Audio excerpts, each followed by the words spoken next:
Makikiisa rin ang environmental at labor groups sa kilos protesta sa linggo. Ang mga pondo raw kasi na dapat ay para sa kanilang sektor, ibinubulsa lang ng mga korap na opisyal. Ang detalye sa agenda report ni Pierre Pastor.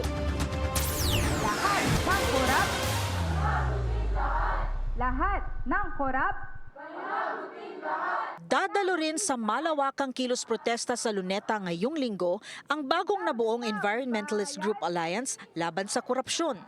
Sa 2026 National Expenditure Program, may halos 983 billion o 14.5% ng kabuuang national budget ang nakalaan para sa climate adaptation at mitigation.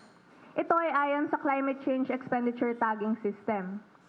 Ngunit 77% nitong mga climate tag funds ay naka-allot sa DPWH na siyang nagtatayo ng mga flood control project na para sa climate adaptation daw, habang 1% lamang ang napupunta sa DNR.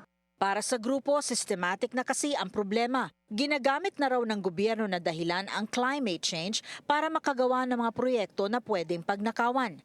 Kaya't sigaw ng grupo, hindi sapat ang investigasyon lang. Dapat may managot at makulong.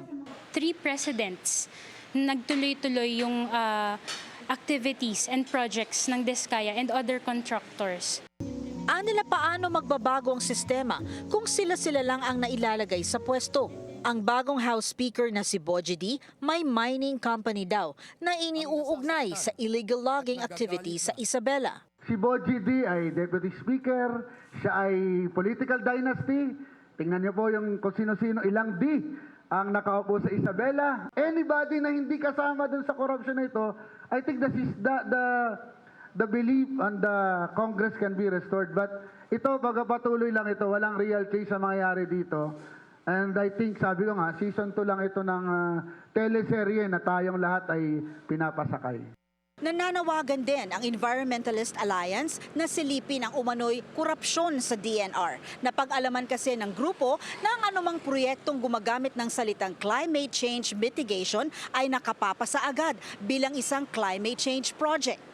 Gobyernong kawatan, wag tantanan! Pati ang ilang manggagawa makikiisa rin sa September 21. Bilyon-bilyong piso na napupunta sa mga anak na yon ng mga kontratista, sa mga anak ng mga opisyalis sa DPWH at saka sa mga lavish lifestyle ng mga kongresista at mga senador at ng kanilang anak.